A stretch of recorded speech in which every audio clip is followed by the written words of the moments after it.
E aí, pessoal? Beleza pura com todos vocês? Vamos para mais um vídeo de luz aqui na Escola de Ciências da Vida. E nesse vídeo eu vou falar para vocês um pouquinho sobre os marcadores cardíacos, ou, se você preferir, os marcadores de lesão cardíaca. Eu coloquei aqui um gráfico para vocês, demonstrando a quantidade desses marcadores em uma escala logarítmica, é uma escala relativa, por tempo, todos eles dosados no sangue.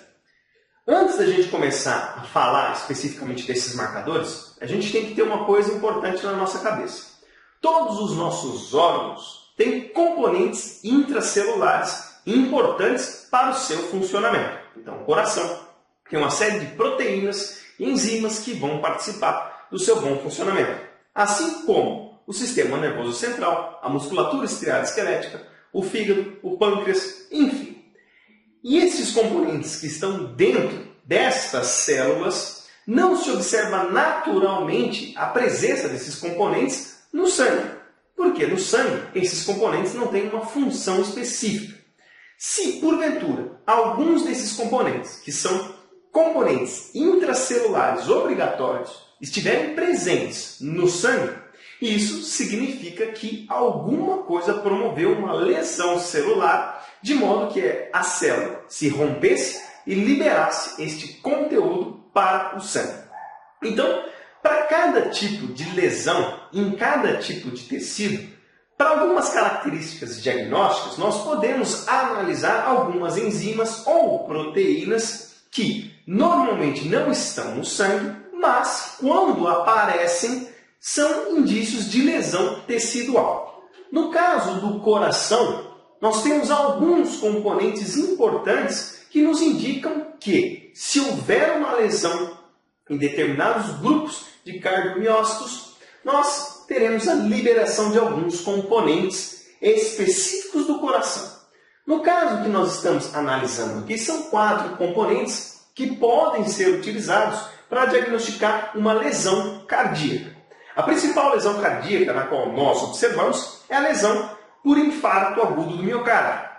Quando o coração infarta, ou seja, a célula morre por falta de oxigênio, essa morte celular vai fazer com que a célula se rompa e libere na circulação os seus componentes intracelulares. Então aqui nós temos 4 componentes diferentes que são liberados de formas diferentes na circulação. Nós temos a mioglobina, que é a proteína que vai captar o oxigênio para as células musculares cardíacas. Só que a mioglobina ela não está presente só no músculo cardíaco, mas também na musculatura estriada esquelética. Nós temos a creatina quinase, fração MB, ou seja, a creatina quinase é uma enzima que vai incorporar um grupamento fosfato em uma creatina, formando a creatina fosfato. No coração, nós temos uma isoforma chamada de MB. Se ela estiver presente na circulação, isso significa que o coração sofreu algum tipo de lesão. E além disso, nós temos outras 2 proteínas que participam da contração muscular, que são a troponina T e a troponina I. Então veja, cada tipo de proteína em questão estão presentes aí no coração. E você nota aqui nesse gráfico, ele está fora de escala, mas dá para a gente entender que nós temos diferentes perfis de subida destes componentes e de declínio na circulação. Vamos entender primeiro um pouquinho da mioglobina. Então, a mioglobina é uma proteína que está presente no sarcoplasma das células musculares cardíacas. Então, leve em consideração que, a partir do momento em que o indivíduo sente uma dor no peito, e isso possa ser caracterizado como uma lesão cardíaca, o primeiro a iniciar a sua subida é a mioglobina. Porque a liberação da mioglobina é muito mais rápida do que estes outros componentes, que eu vou explicar daqui a pouquinho. Ela tem um pico de subida, em torno aqui de 4 a 5 horas. Depois dessa subida, ela tende a declinar, até mesmo porque o tempo de vida da mioglobina fora do coração é mais curto e a proteína ela vai sendo degradada aos poucos até chegar numa fração indetectável aí por volta de 18 a 20 horas. No caso da CKMB, ela é o segundo componente que vai iniciar uma subida e aí vai ter também um limiar parecido com a mioglobina, só que o pico dela é atingido em condições posteriores, por volta aqui de 12 horas. E aí nós temos também novamente uma queda aqui depois deste pico da CKMB. A hemoglobina já caiu, CKMB também.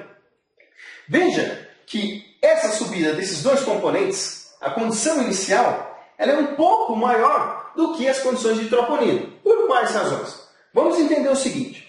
A mioglobina e a creatina quinase são componentes que estão dispersos no citoplasma. As lesões cardíacas indicam que elas irão sair com muito mais facilidade.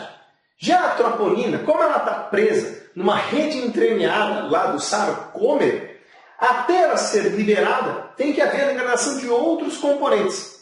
Então, é uma proteína que está mais firmemente aderida na célula muscular cardíaca, tanto a T como a I.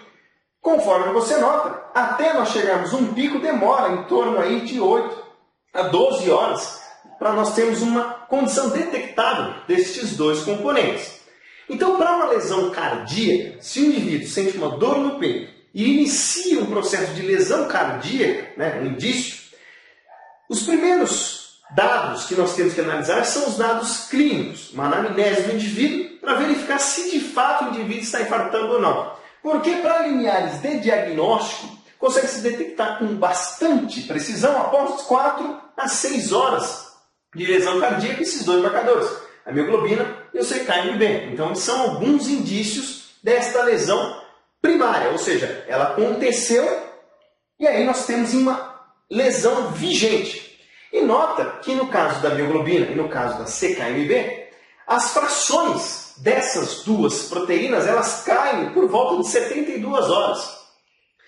E não se dá para utilizar como parâmetro de diagnóstico após essas 72 horas. Então, se o indivíduo teve uma lesão cardíaca 72 horas depois que se foi fazer os exames, a mioglobina e a CKMB já não servem mais como um parâmetro para indicar se o coração está lesado ou não, porque, naturalmente, a fração da região do coração onde ocorreu a morte celular liberou o conteúdo que tinha que ser liberado de mioglobina, CKMB, e aí essas proteínas foram degradadas e você já não consegue diagnosticar mais elas na circulação.